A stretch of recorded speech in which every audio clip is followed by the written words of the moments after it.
My husband left me for his mistress, but I had a secret plan to make him regret it.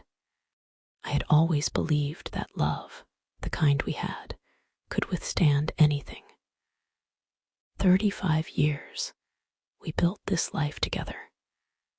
Tom and I, a marriage forged from sweat and sacrifice, patience and compromise.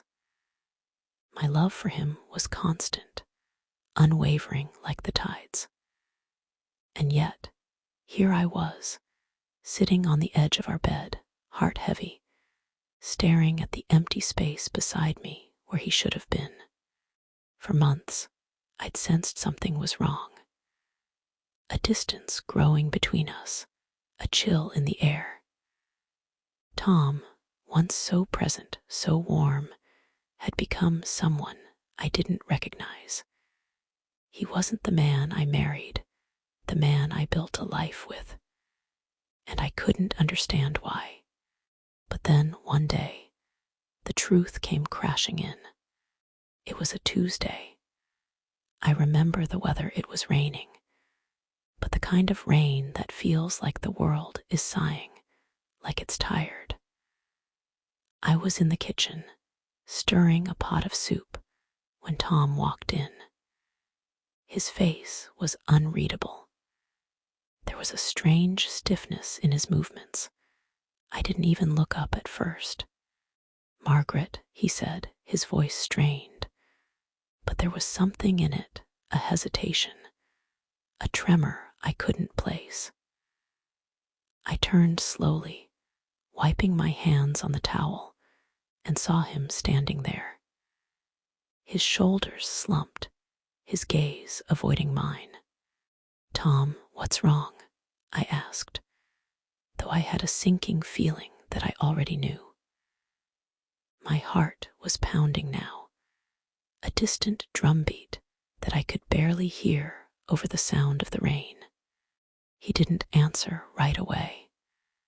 His gaze lingered on the floor, then slowly it lifted to meet mine. "I've met someone else," he said, each word heavier than the last. I froze. The spoon in my hand clattered into the pot. It felt like the room was spinning, like the air around me had been sucked out. I couldn't breathe. I couldn't speak. The words just hung in the air, thick and suffocating. I wanted to scream. I wanted to hit him, to demand an explanation. But all I could do was stand there, paralyzed. Tom shifted on his feet, uncomfortable under my silence. "Her name's Clara," he added, as if that made it real. As if it wasn't enough to just break my heart, he had to give her a name too. "Clara," I whispered, as if saying it out loud might make it go away. And what about us?" My voice was quiet, trembling, as if the strength to speak was being ripped from me. "I can't keep doing this," he said, his words a dull, hollow echo. I don't want to lie anymore. Margaret, I'm sorry, but I've fallen in love with her." I couldn't breathe, not from the words, but from the crushing weight of them. I had built my life around him, around us. All my dreams quieted for his, all my aspirations dimmed for his. And now, in the blink of an eye, it was gone. I felt like I was suffocating in a life I had no say in anymore. The silence stretched between us, unbearable. I opened my mouth to speak, but nothing came out.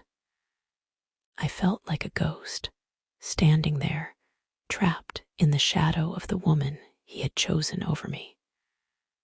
I was still holding onto the pot, my knuckles white from the grip. "Why," I managed to say after what felt like forever. My voice was raw, but I didn't care. "Why, Tom, after everything?" His face twisted with regret, and he stepped toward me, reaching out as if to comfort me. But I pulled back instinctively, not wanting to be touched by him, not now, not after everything. "I don't know," he said softly, his eyes searching mine for forgiveness. I never meant for it to happen, but it did, and I have to be honest about it now." I stepped back, shaking my head. "Honest," I whispered bitterly, almost to myself. "You've been honest now, but what about all the years of lies? The years you made me believe I was enough, that we were enough." Tom opened his mouth, but no words came out. He looked defeated, and part of me wanted to feel sorry for him. But how could I? He was leaving me for someone else, someone younger, someone new. What did I have left to hold on to? I turned away, walking toward the living room, trying to steady myself, trying to keep my voice from breaking. "How long?" I asked, my back still to him. "What? How long have you been seeing her?" I felt a strange sense of calm wash over me, like I was detached from my own body, watching it all unfold from a distance. He hesitated before answering. "A few months," he admitted. "I didn't know how to tell you." "A few months," I repeated, the words tasting bitter on my tongue. And all this time, I thought everything was fine. Tom stepped closer again. "Margaret, please. I never wanted to hurt you." "Then why did you?" I turned, facing him now. My eyes burned with the unshed tears, but I didn't let them fall. "Not yet.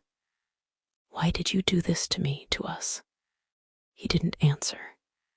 He didn't have an answer. There was nothing he could say to make this better. The man I had spent 35 years with had fallen in love with someone else. And I was left here, in this empty house, wondering where I had gone wrong. His presence in the room felt like a weight I couldn't bear. He stood there, helpless, but all I could think was, "I don't know you anymore. I need you to leave," I said, the words falling from my mouth before I had a chance to stop them. He blinked as if surprised. "What?" "I need you to leave," I repeated, my voice firm now. I wasn't asking him to stay. I wasn't begging him to fix it. "Go to Clara. Go wherever you want, but don't stay here." Tom looked at me for a long moment, like he was trying to find the right thing to say. But I wasn't waiting for him to find the words. I was done. Without another word, he walked out the door. And just like that, the man who had been my whole world, the man who had sworn he would love me forever, was gone. I stood there, in the empty silence of our home, feeling the weight of it press down on me. And for the first time in my life, I wasn't sure who I was anymore. I woke up to the same empty room, the same quiet house. The silence was deafening. Tom wasn't here anymore. It still felt unreal. I could almost hear the echoes of his footsteps down the hall, the way he used to hum under his breath as he walked past the kitchen. But it was gone now. Every morning felt like I was waking up to a life I didn't know. I sat on the edge of the bed, staring at the spot where he used to sleep. I tried to imagine him there beside me, but the image never quite formed.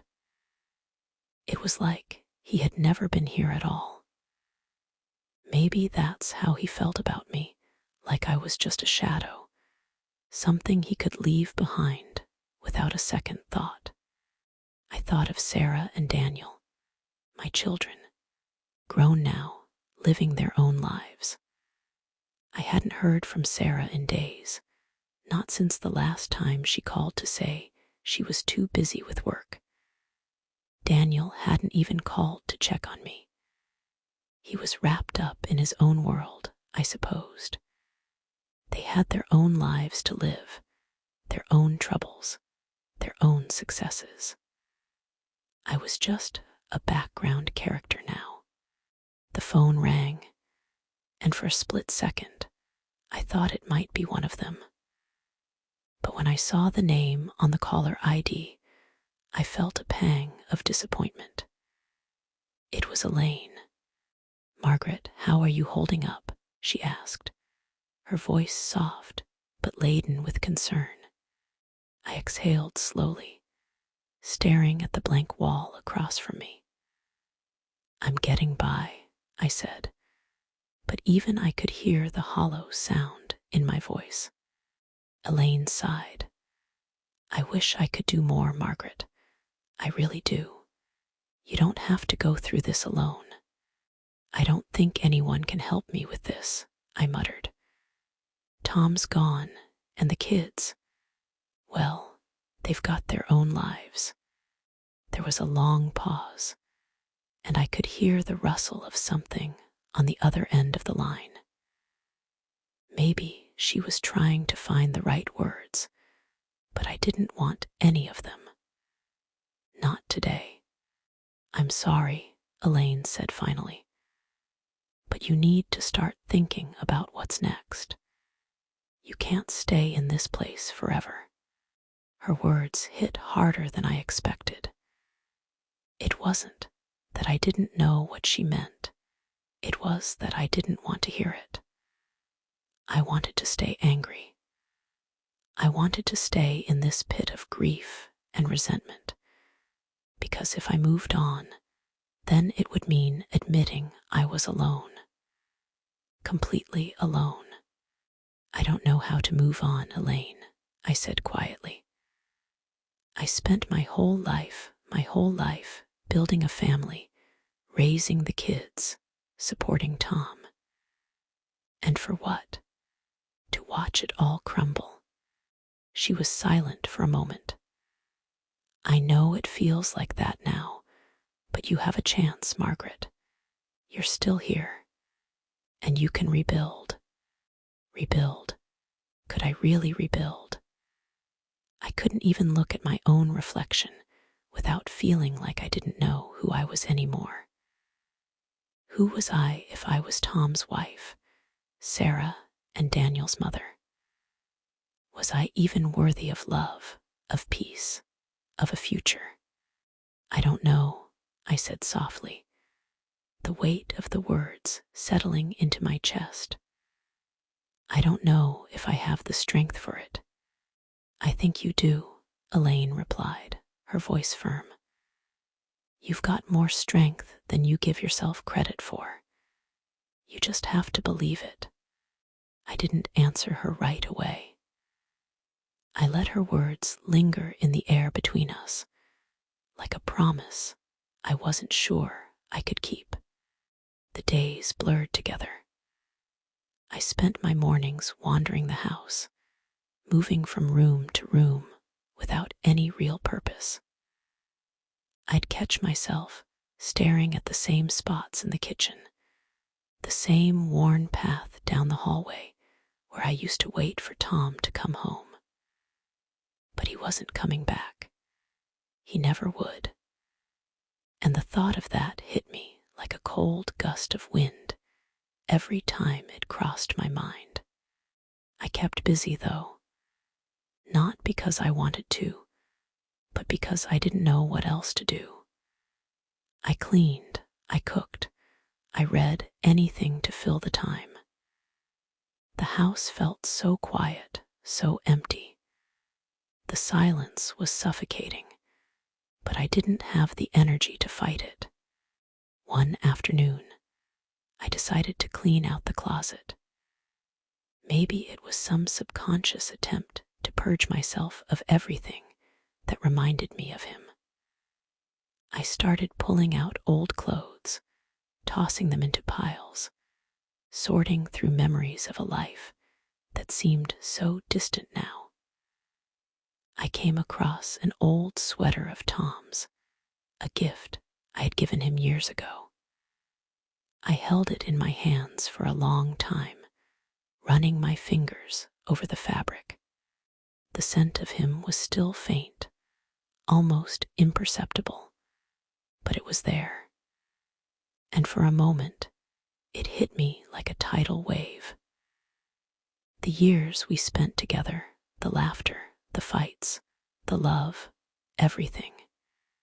It all came rushing back, and for the first time since he left, I let myself cry. I cried for everything I had lost, for the woman I had become, the woman who had put everyone else first. I cried for the years that felt like they had been wasted, for the love I had given so freely, and for the betrayal that had shattered me. When the tears finally stopped, I stood there in the silence, looking at the pile of clothes and memories scattered around me. And for the first time in a long while, I didn't feel so lost. I felt something else, something buried deep inside me, anger. I was angry at Tom for the way he treated me, for the way he tore apart our family without a second thought. I was angry at Sarah and Daniel for their indifference, for their distance when I needed them the most. I was angry at myself for letting it all happen. But beneath that anger, I felt something else too, resolve. I didn't know exactly what that meant yet, but I knew it was something I had to hold on to. I couldn't keep living in this shadow of my past. I couldn't keep feeling sorry for myself. Tom had made his choice, but that didn't mean I had to let his betrayal define me. Later that evening, I sat alone at the kitchen table, my fingers wrapped around a cup of tea.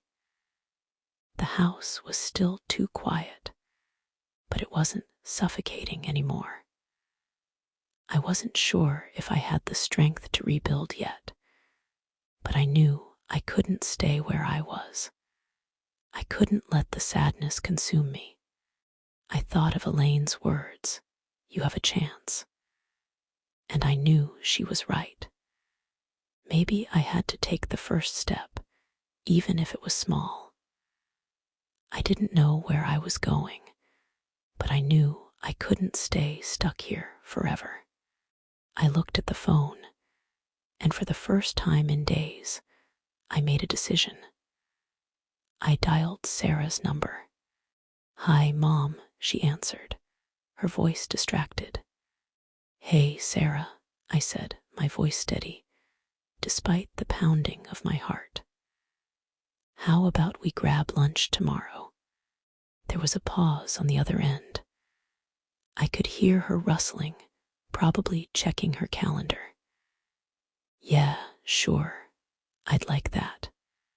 For the first time in a long time, I felt a glimmer of something I hadn't felt in months. Hope. Maybe this was my chance, after all. The days after Tom left were long and empty. At first, I could hardly find the strength to get out of bed. The house was too quiet, too still. Every corner, every room seemed to echo with memories of him, of us. I spent days locked in that silence, replaying everything in my head. But slowly, the numbness started to fade, and with it, something else began to stir, something I hadn't felt in years. A sense of needing to take control, a need to find myself again. I remember sitting at the kitchen table one morning, a cup of coffee cold in front of me. I hadn't touched it. I stared at the steam rising from the mug, lost in thought, when I realized that I had spent my entire life living for others. My children, my husband, my family. I had built my entire identity around them, and somewhere along the way, I had lost myself. I hadn't painted in years. Tom had always been against it, saying it was a waste of time. I used to love painting. I'd forget the world around me when I had a brush in my hand, the colors spilling onto the canvas, creating something beautiful. But I had set that aside, just like everything else I had put on hold for him, for them. Why can't you be more practical? Tom had often said when I'd talk about wanting to paint again. His voice would drip with condescension, and I'd push my dreams further into the background. I didn't even realize how much I'd suppressed until now. But now I had no one to answer to, no one to please. It was just me. So I signed up for a painting class. The decision felt both terrifying and liberating. I remember standing in front of the mirror that first day, my reflection staring back at me. I looked different somehow, older, yes, but there was a glimmer there, a flicker of the woman I used to be. I was still here, and I was going to find a way back to her. The first day of class was awkward. The other women seemed so confident, so at ease with their brushes. Me, I could barely hold the paintbrush without shaking. I couldn't stop thinking about the years I had lost, the years I had buried myself in the roles of wife and mother, forgetting that I was also a person with desires, with needs. But as I dipped the brush into the paint, something inside me shifted. The first stroke on the canvas was messy, uneven, but it was mine. And that, for the first time in months, felt like a victory. The next few days were a blur of self-discovery. I joined a book club, something I'd always wanted to do, but never had the time for. I started reading again, really reading. Not just the magazines and newspapers I'd flicked through in the past to keep up with the world, but novels, stories, worlds I could lose myself in. One evening, I sat on the porch, a glass of wine in hand, as the sun dipped low in the sky. It was strange, this feeling of being alone, but not lonely.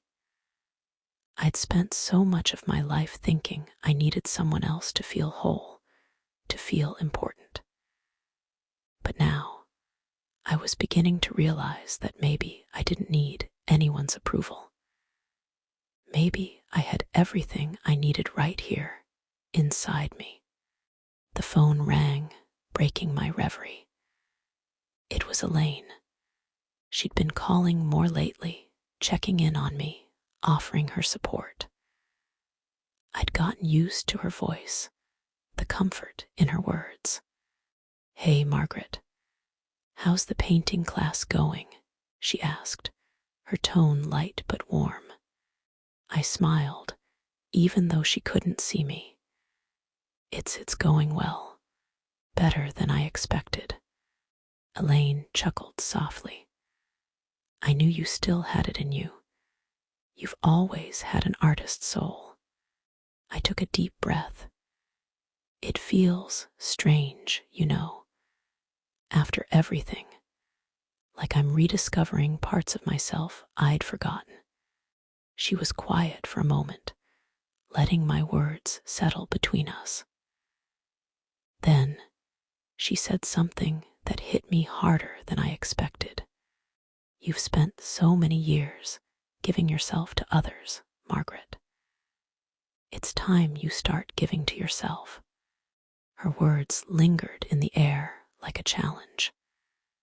I hadn't realized how much I'd been waiting for permission, for someone to tell me it was okay to be selfish, to take what I needed without feeling guilty. I'd always been the caretaker, the fixer, the one who made sure everyone else was okay. But what about me? What about the woman I used to be? I don't know if I can just let go, Elaine, I said, my voice faltering. I've always been dependable, reliable, but I don't know how to stop being that person. Elaine's voice softened. You don't have to stop being who you are, but maybe it's time you stop being everything for everyone else and start being something for yourself. I felt a tear slip down my cheek. It wasn't sadness this time, though. It was something else, something lighter. A feeling that had been buried so deep inside me that I'd almost forgotten it was there. Hope. Maybe you're right, I whispered, though I wasn't fully convinced. The idea of living for me, for what I wanted, still felt foreign. But it also felt like freedom. I spent the next few weeks slowly rebuilding my life, piece by piece. It wasn't easy. There were days when the weight of the past would hit me, days when the loneliness would try to pull me back into the darkness. But I kept painting. I kept reading. I kept moving forward, no matter how small the steps. One afternoon, as I stood in front of my canvas, splashing color onto the white surface, I caught a glimpse of myself in the reflection of the window. My face was still lined with age, but there was something else there, something brighter, more alive. I didn't look like the woman I had been when Tom was still here. I didn't look like the woman who had given everything to a marriage that didn't deserve it. I looked like me. And for the first time in a long time, I didn't feel sorry for myself. I didn't feel like a victim. I felt empowered. That evening, I went for a walk around the neighborhood. The world felt different somehow. The streets that once felt foreign to me empty, lonely now, seemed full of possibility. I wasn't waiting for someone else to define me anymore. I wasn't waiting for Tom to come back or for my children to give me purpose. I was taking that power back for myself. When I returned home, I sat down at the kitchen table and made a decision. I wasn't going to keep living in the past, in the shadows of a life that no longer fit.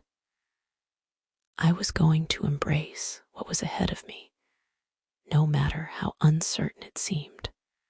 I took the paintbrush in my hand again, and as I began to add another stroke to the canvas, I felt a small, confident smile tug at my lips.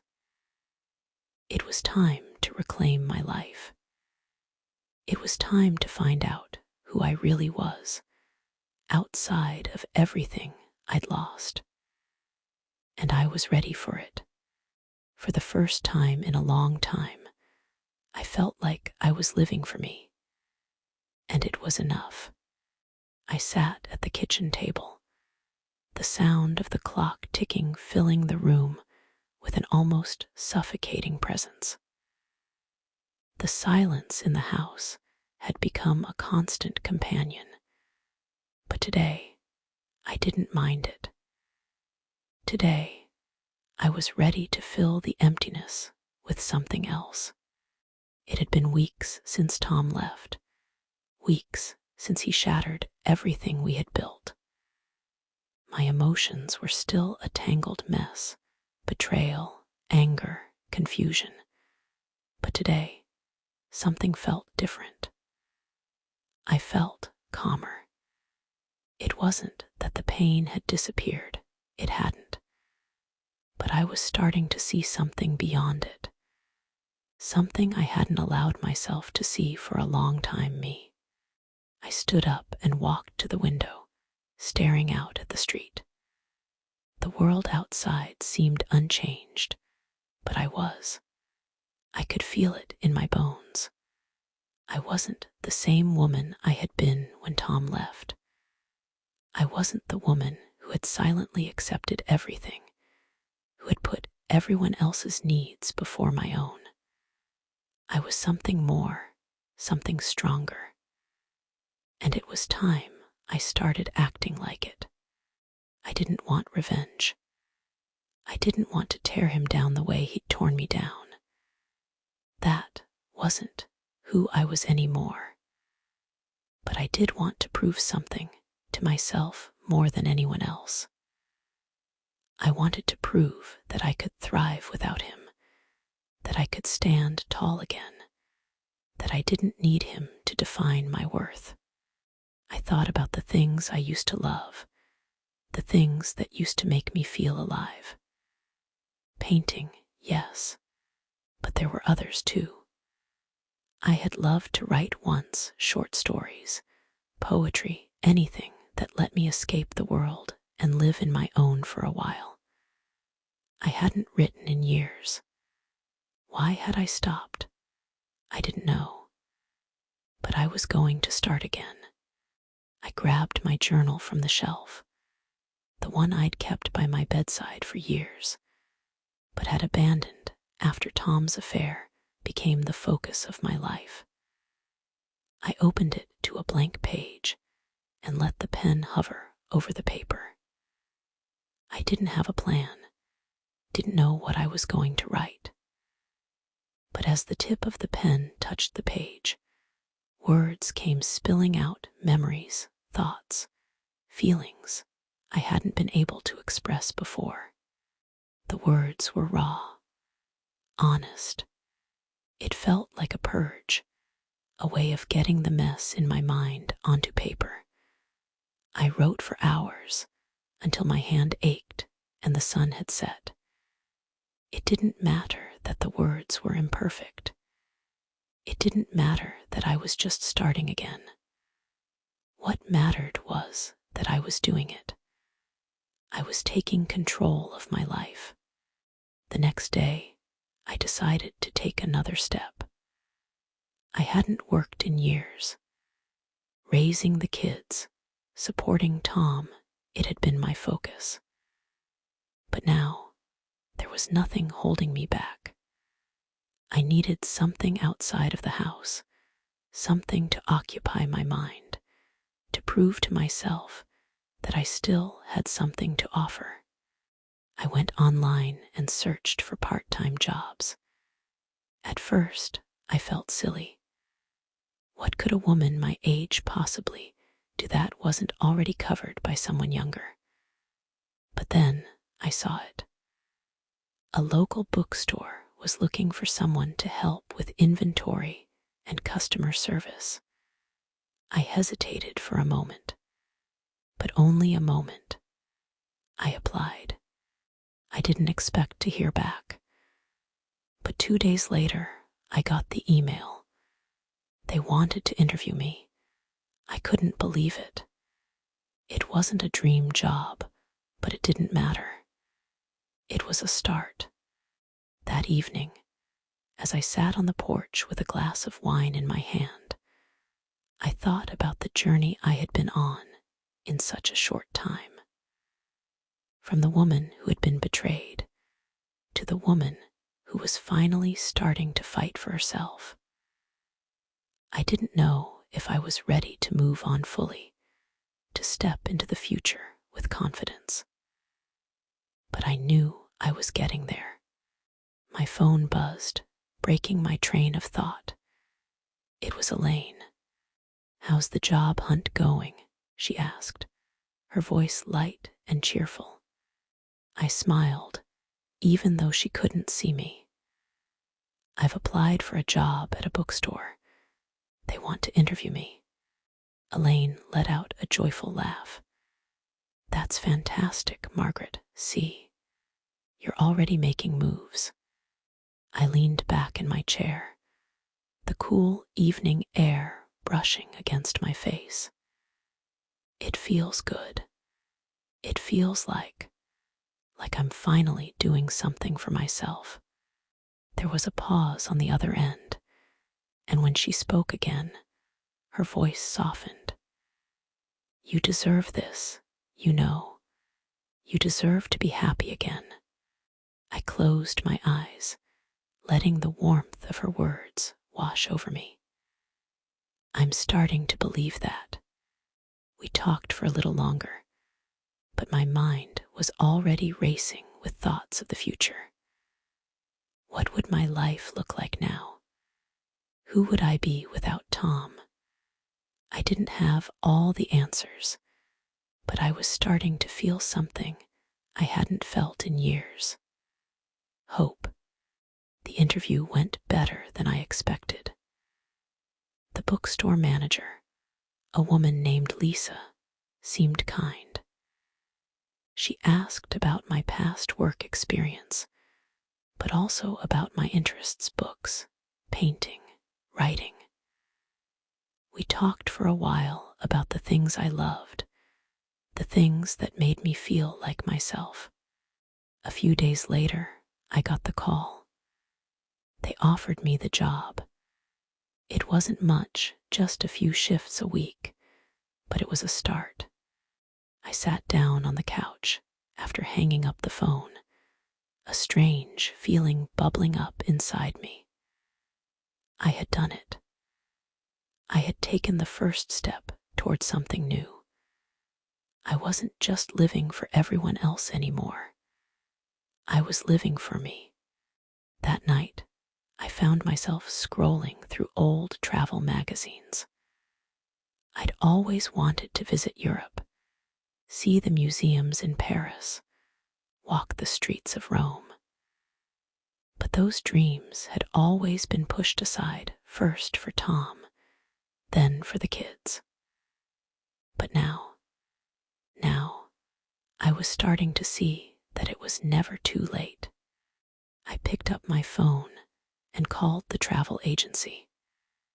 "Yes, I'd like to inquire about a trip to Italy. I'm thinking about going alone." Weeks passed. I settled into my routine at the bookstore, and every day felt like a small victory. I was building something again, something of my own. It wasn't perfect, but it was mine. And then, one day, I made the decision. I booked the trip to Italy. For the first time in years, I was taking a step for me. A bold step. I wasn't waiting for permission anymore. I wasn't asking for anyone's approval. I was going to do it. I was going to go. And I was going to find something I had lost along the way myself. I sat in my small apartment, looking at the itinerary on my phone. The flight was booked, the hotel reserved. I was actually going to do this. A solo trip, a chance to step into my independence fully, without anyone's shadow over me. It was scary, yes, but it was also liberating. I stood up, walking over to the mirror. I looked at myself, really looked at myself, and for the first time in so long, I saw a woman who had the strength to move forward. I had my doubts, my fears, but I also had something else, a purpose, a future, and it started now. I took a deep breath, and for the first time in years, I smiled at my reflection. I was ready, ready to take back my life, one step at a time, ready to prove to myself that I could thrive. I didn't expect to see him. Not like this, not so soon. It was supposed to be a simple gathering, a chance to catch up with friends, maybe relax for an evening.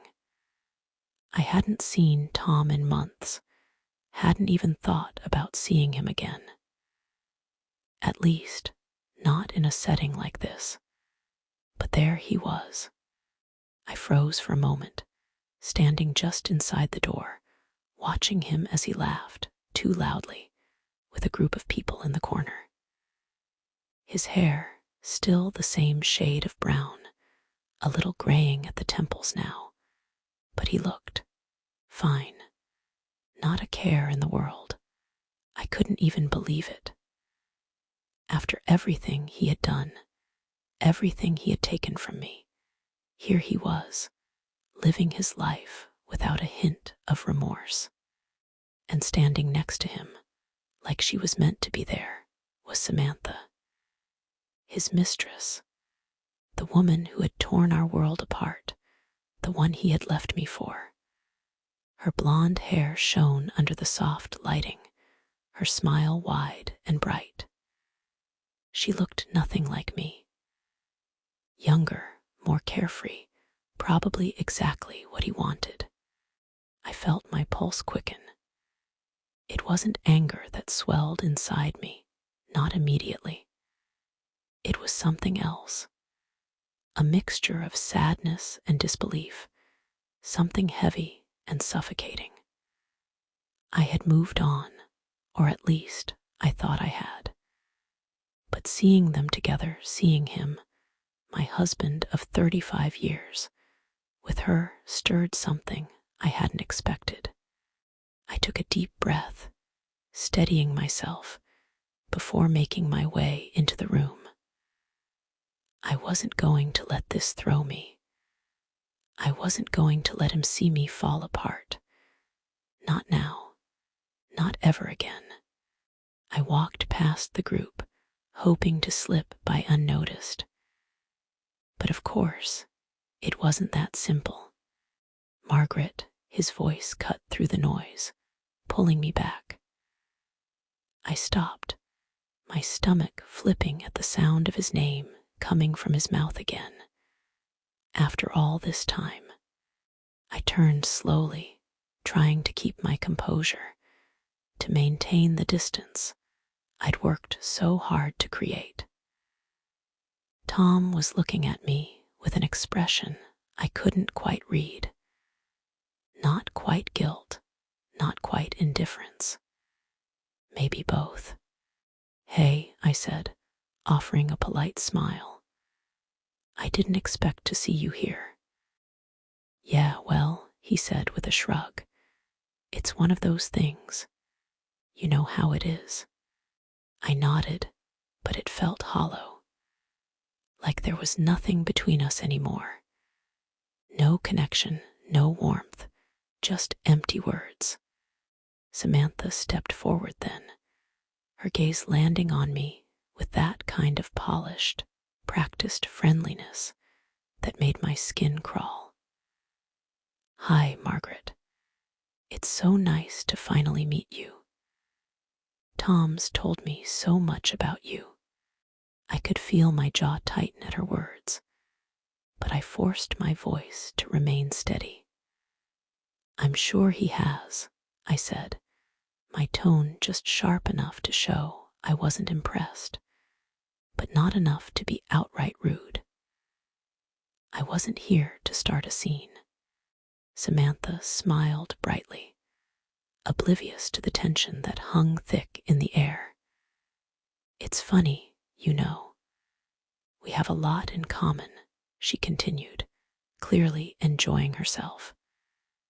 "Tom always talks about how great you were at everything. So supportive." Her words hit me like a slap. I swallowed the bitterness rising in my throat, forcing a smile that didn't quite reach my eyes. "That's very kind of you," I said. The words felt foreign, like I was speaking a language I hadn't used in years. Tom was watching us now, an amused expression on his face. His eyes flicked from me to Samantha, then back again. I could see the way he was gauging the situation, probably waiting for me to crack, to show him how much I was still hurt. But I wasn't going to give him that satisfaction. "You know," Tom began, stepping closer to me, his voice low, almost conspiratorial. "We could still be friends, Margaret. It's been a while, and I think we both know that we're past all the hard stuff. I'd like to be civil, you know, if you're open to it." I stared at him, unable to hide the incredulity that bubbled up inside me. "Friends?" I asked, the words slipping from my mouth like it didn't belong there. How could he stand there, looking at me with that same casual attitude he had always had, and suggest we could just pick up where we left off? "We've been through too much," I said slowly, each word deliberate, careful. "You don't get to just waltz back into my life and pretend like we can be friends, Tom. Not after everything. Not after what you've done." His face flickered for a second, just the briefest moment of regret before the mask slipped back into place. "I didn't mean to hurt you, Margaret. I never did." He sounded tired now, like he was repeating a line he had rehearsed 1,000 times. "But I don't think we need to make things harder than they are." I could feel my chest tighten, a sharp pang of resentment slicing through me. "You're right," I said, my voice low but steady. "You don't get to make things harder. Not for me. Not anymore." He opened his mouth to say something, but I wasn't interested in hearing it. I wasn't interested in the apologies he would offer or the excuses he would make. I had heard it all before, and it was never enough. I turned to leave, to walk away from him, from this whole scene. But as I took a step, he called out again, his voice urgent, desperate. "Margaret, please, don't walk away from me like this. I'm still the man you once loved. Don't you remember that?" I stopped in my tracks, but I didn't turn around. "No, Tom," I said, my voice stronger now. "You're not the man I loved, and I'm not the woman I was when I was with you. So please, don't make me remember who you were, because I've already let that go." The room felt smaller as I walked away from him, the weight of his gaze on my back. But with each step I took, I felt lighter. I felt the chains of my past of him falling away, piece by piece. Outside, the cool air hit my skin, and I took a deep breath. For the first time in months, I felt free. I hadn't just walked away from Tom. I had walked away from the version of myself that still clung to the idea of him. That version of me who thought I couldn't be whole without him. But now I knew better. I was whole. I had always been. And I didn't need him anymore. As I drove home, the world outside the car felt different. There was still hurt. There was still pain, but it wasn't suffocating me. I wasn't drowning in it anymore. I was learning to breathe again. And no matter what Tom tried to say, no matter how hard he tried to pull me back into his world, I knew that I had already taken my first step towards something better, something that didn't include him, and that, more than anything, was worth fighting for. I woke up to the sound of my phone ringing, the sudden noise slicing through the silence of my bedroom. My heart skipped a beat as I glanced at the caller ID. It was Sarah. I hadn't heard from her in weeks. I answered quickly, a sense of unease bubbling up in my chest. Sarah, is everything okay? Her voice, when it came through the phone, was bright and full of energy. Mom, I have some big news. I felt my stomach tighten. The last time I had spoken to Sarah, she had sounded distant, preoccupied. The kind of distant that made a mother worry. What's going on? You sound excited. I'm pregnant, Mom. Sarah's words hit me like a wave. Pregnant. For a moment, I couldn't breathe. My mind raced, overwhelmed by the sudden flood of emotions: joy, disbelief, nostalgia. It was all too much. Pregnant, I repeated, my voice barely above a whisper. I felt a rush of warmth spread through me, but there was something else too, something bittersweet. Oh, Sarah, that's wonderful. Congratulations. Her laugh was like music, and for the first time in a long while, I felt a real sense of joy. Thanks, Mom. I've been so nervous to tell you, but I thought you'd be happy. Of course, I'm happy. You're going to be such a wonderful mother.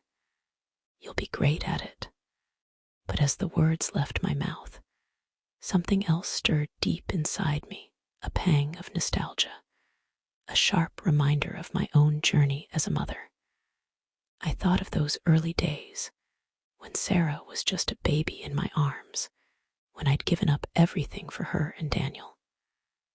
All those sleepless nights, the sacrifices, the endless worries. And now I was about to become a grandmother. I was no longer the center of their world. They were growing, moving on, and my role was changing. Mom, Sarah's voice brought me back to the present. Are you okay? I took a deep breath, blinking back the sudden rush of emotions. I'm fine. I can't believe it. I'm going to be a grandmother. Sarah laughed softly, the sound warm and comforting. I know. I'm still trying to wrap my head around it. I smiled, despite the bittersweet feeling that lingered in my chest. I'm sure you'll be amazing. And I promise you, I'll be there. Every step of the way. A thought flickered through my mind, one that I couldn't ignore. If I was going to be a grandmother, I had to be someone strong, someone who could be there for my grandchildren, someone who wasn't defined by her past, by the mistakes of her marriage or her children's distance. I had to be someone who could stand tall, someone who could show them what resilience looked like. Mom, Sarah asked again, her voice softening. Are you sure you're okay? I hesitated for a moment, then said, I am. I'm just thinking about everything, about how much has changed. I want to be a grandmother who's present, Sarah, who's strong and independent. I want to be someone who can teach them the lessons I've learned, the ones that took me so long to understand. There was a pause, and then Sarah spoke, her voice filled with love and understanding. You'll be the best grandmother, Mom. I know you will. I closed my eyes, letting her words wash over me. Maybe she was right. Maybe this was the chance I needed to rediscover myself, to embrace the future, not just as a mother, but as a grandmother, someone who could stand as a pillar of strength for the next generation. Someone who could pass down everything I had learned in my life. And maybe, just maybe, I could do it without being defined by my past. The days that followed Sarah's announcement were filled with a quiet determination. I spent hours thinking about the future, about what kind of woman I wanted to be moving forward. For so long, I had lived for others, Tom, the kids, everyone but myself.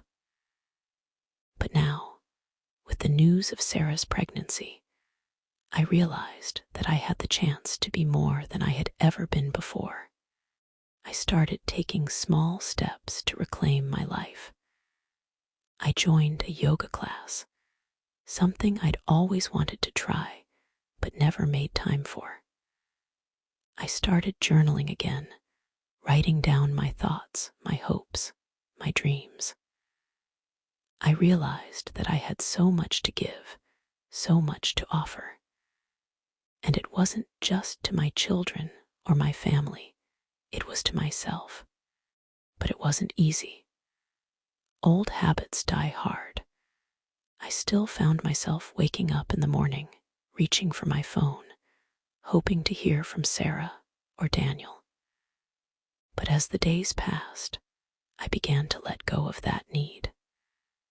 I started filling my time with things that made me happy, things that had nothing to do with my past, with Tom, with the family I had built and lost.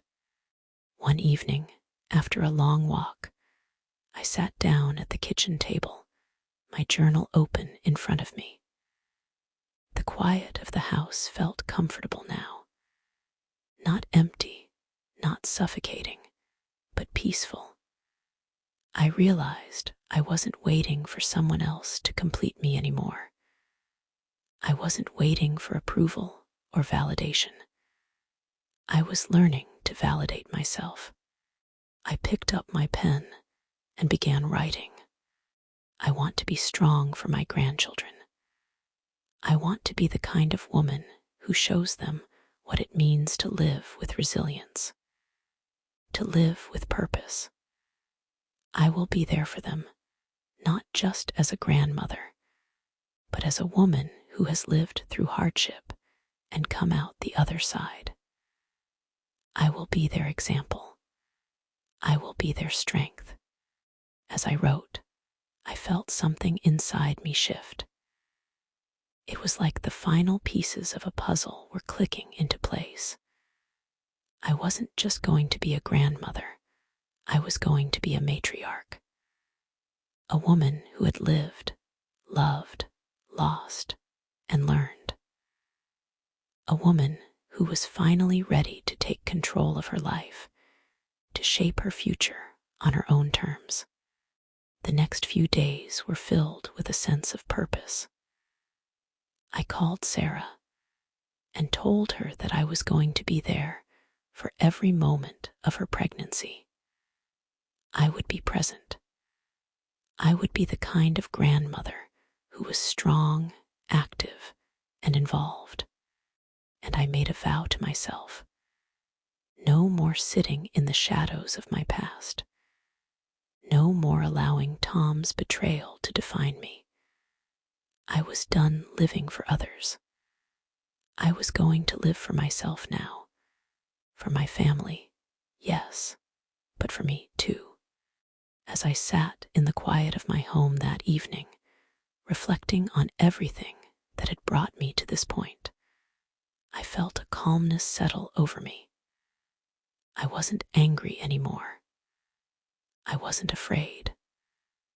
I was ready to embrace this new chapter of my life, ready to step into the role of a grandmother, but more importantly, ready to step into the role of me. The world outside was still, the night air cool and quiet. But inside, I felt alive. For the first time in a long time, I felt like I was exactly where I was supposed to be. And that was enough. I stood at the edge of the terminal, looking at the departure gate. The airport was busy, as it always was, but today it felt different. Today, I wasn't waiting for someone. I wasn't meeting anyone. I wasn't going to be anyone's wife, mother, or grandmother. Today, I was just Margaret, the woman I hadn't seen in years, the woman I was learning to love again. The flight to Italy had been a decision I'd made on a whim, but now it felt like the only logical choice. It wasn't just a trip, it was a declaration. A declaration that I could be on my own, that I didn't need anyone's permission to take up space in this world. I could do this. I could be independent, free, and for the first time in a long while, I wasn't terrified of the future. I boarded the plane, finding my seat by the window. The world outside seemed so small from up here, but the possibilities felt endless. For the first time in ages, I felt alive in a way I couldn't quite explain. I wasn't just on a vacation. I was on a journey to rediscover myself. The days in Italy were a blur of new sights and sounds, faces I'd never seen, and experiences I'd never thought possible. The cobblestone streets of Rome, the art that seemed to speak to me in a language I understood, the food, oh, the food. It was all so much, so rich, and I was taking it all in. I met a woman named Alessandra in a small cafe one afternoon. She was a local, a tourist guide, and she struck up a conversation with me as I sat alone, sipping my coffee. She was lively, energetic, and somehow effortlessly happy in a way I had forgotten how to be. She shared stories of her family, of her life, and for the first time in a long time, I felt something that wasn't just nostalgia. It was hope. It was possibility. We spent the rest of the afternoon together, walking through the streets, chatting about life. And in those hours, something inside me shifted. I wasn't just Margaret, the woman who had been wronged, the woman who had built her life around others. I was something else, someone else. I was a woman who could still find joy, still seek out adventure, and most importantly, still find pieces of herself she had buried long ago. I was standing on the steps of the Colosseum, looking out over the ancient ruins when my phone buzzed in my pocket. I knew who it was before I even looked. Tom. I hadn't thought about him much since I left. Sure, he lingered at the edges of my mind now and then, but I was learning to let go. I had my life now. I was creating something for myself. I had found peace in the quiet moments. So, why did his name still have the power to make my heart skip? I answered the phone, holding my breath as his voice came through. Margaret, he said, his voice tentative, like he wasn't sure how to approach me anymore. It's been a while. I just wanted to check in, see how you're doing. I couldn't help the smile that tugged at my lips. I had expected this call. I had known it would come at some point, but I was ready for it now. Stronger than I had ever been before. "I'm doing well, Tom," I said, my voice steady, clear. "I'm in Italy right now, taking some time for myself." There was a pause on the other end, as if he was processing my words. I could almost hear him leaning back, maybe surprised by my calmness.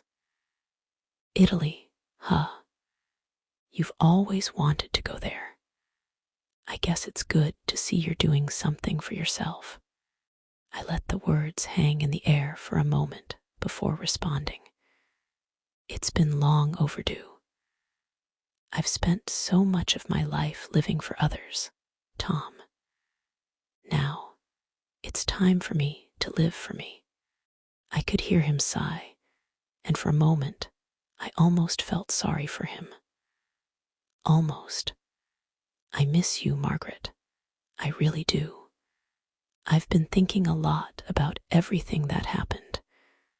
I know I hurt you, and I regret it. I wish I could go back and fix it." I closed my eyes, the weight of his words pressing against me, but I wasn't swayed.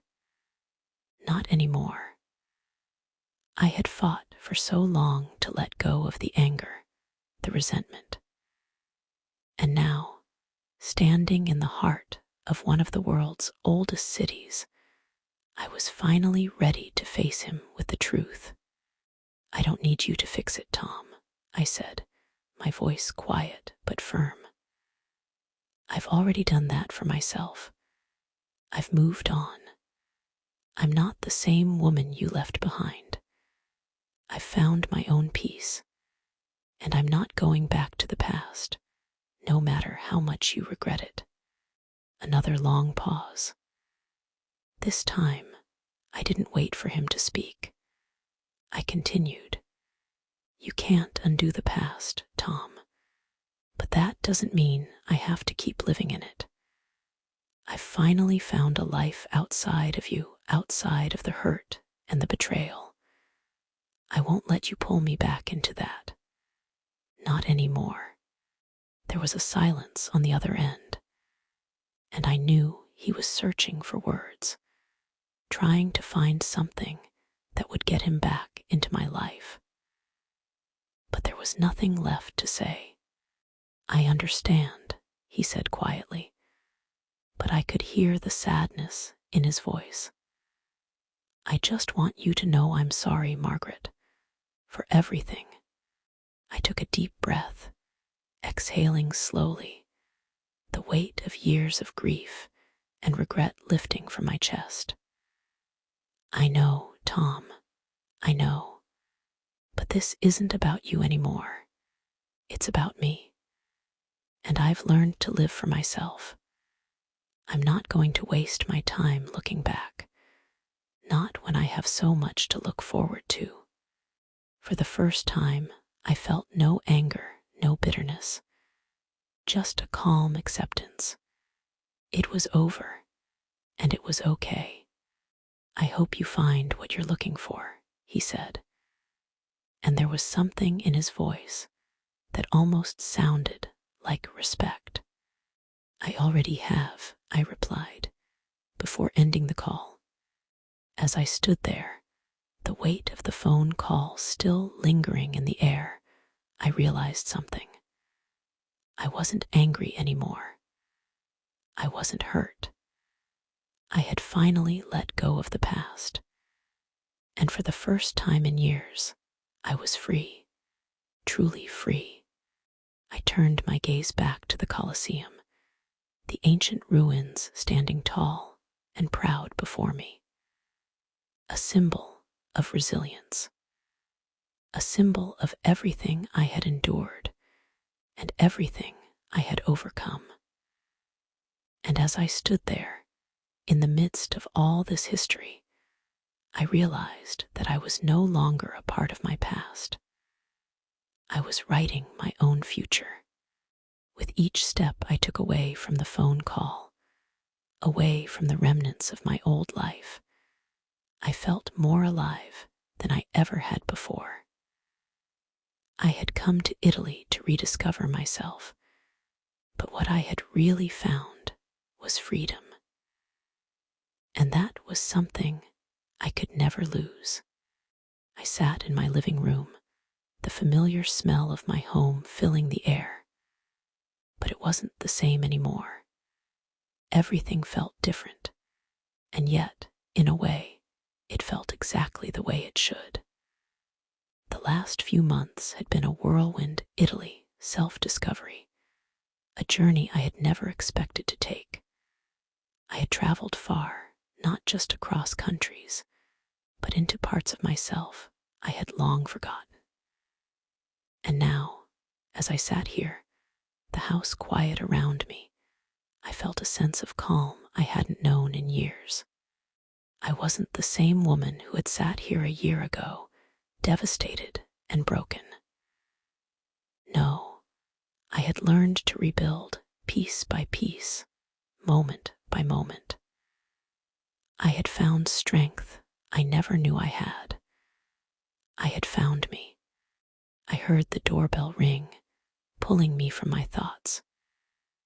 It was probably Sarah or Daniel, one of them, finally coming by after their busy lives had kept them away for so long.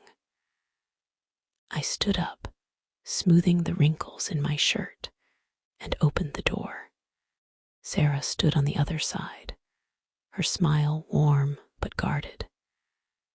She had the same look she always had when she wasn't sure how to approach me, as if still wondering which version of me she would encounter. I had often been so wrapped up in their lives, in Tom's betrayal, that I hadn't realized how distant I had become from my children. But things were different now. "Mom," Sarah said softly, stepping into the house. "I thought we could talk. I've been meaning to to check in. You've been on my mind." I smiled at her, though there was an undercurrent of tension between us. "I've missed you, Sarah. Come in." She followed me into the living room, sitting down on the couch, her hands clasped together nervously. I could tell she was waiting for me to say something, but I had no idea where to start. "Mom, I just wanted to say, I've noticed a change in you," she said, her voice uncertain. "It's like you're not the same person you were before.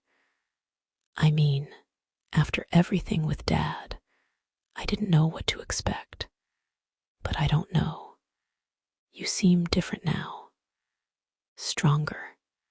I studied her for a moment, the softness in her eyes pulling at something deep inside me. I had spent so much of my life trying to be what they needed, trying to fill the roles they had given me. But now, I was learning to see them as equals, two people I loved, yes, but also two people who had their own paths, their own lives to live. I wasn't just their mother anymore. I was me.